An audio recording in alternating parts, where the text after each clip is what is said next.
got results. It wasn't that Blake couldn't handle the more confrontational aspects of the job.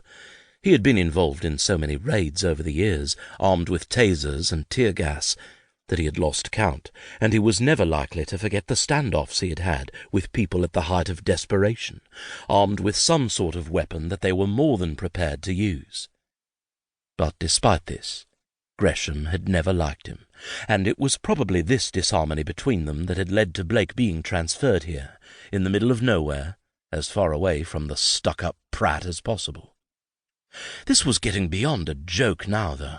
Yes, he was now to be situated in the countryside, but this was beginning to feel like miles away from civilization.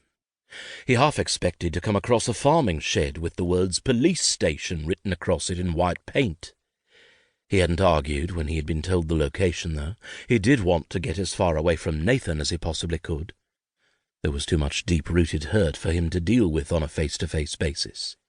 This was his chance to start his life again, and to be able to move on from the pain that catching your partner in bed with someone else leaves on a person. He was just wondering which direction he was going to try next, when his phone started ringing in his pocket, breaking into his thoughts. He pulled it out of his pocket and smiled at the screen. "Hello, Sally Ann," he said, answering it. He felt his best friend cringe on the other end. She hated being called by her full name. "You're too far away for me to hit you, but don't think it isn't getting stored away for the next time I see you." Blake laughed. "If you can find me, then that would be worth a slap, to be quite honest." "Why, where are you?" "Parked between two fields and a big tree," Blake replied, glancing up at it. "Other than that, not a clue. About a 5-minute drive from the smell of manure.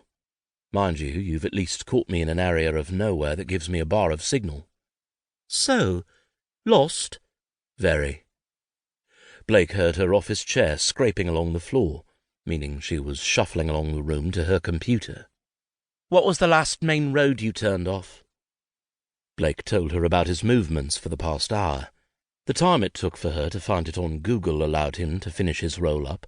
Then he got back in the car, putting the phone on hands-free so that she could direct him as he drove. Sally was a sergeant in the area that Blake had left behind.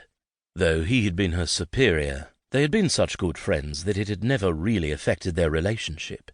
She was an excellent officer, and would probably be at his level before very much longer, especially now he was gone.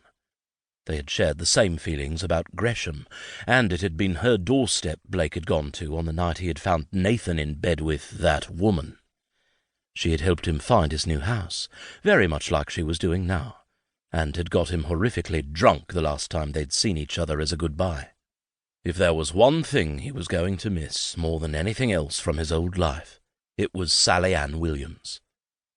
Before too long, with Sally's navigation and the luck of him finally coming across a helpful road sign, he was driving slowly through the picturesque market town of Harmschapel, his new home. It was everything he had expected. A 3-steeple church with a plethora of gravestones sticking out of it, a thatched-roof pub called the Dog's Tail sat on a corner, near a bridge that overlooked a fast-running stream and the occasional bus stop. It was a bright, sunny afternoon, and as Blake meandered along, the sunbeams cascaded through the branches of various trees that he passed. Despite the amount of fuel that had been wasted getting here, he had to admit it was a beautiful village. After a few minutes' drive, he finally found the road he was looking for and turned down it, shortly coming to a stop outside his new house. It certainly looked cosy. A large wooden door with 2 tall hedges either side of it, and similar thatched roof to the pub. It was painted white, with 2 windows sticking out of the top of the building with little tiled roofs on top of them. By the door was a small sign which read Juniper Cottage. Sally had picked it especially because the rent had not only been within his price range, but because the thought of him living somewhere with the same name as the berry used to make gin had amused her. Although he had loved it from the pictures the landlady had sent, now he was standing looking at it, it looked a little bit less welcoming, almost intimidating, as if it was daring him to mess up, now that he had taken these steps and moved away from everything he knew. He took a deep breath and walked towards the front door, which suddenly opened.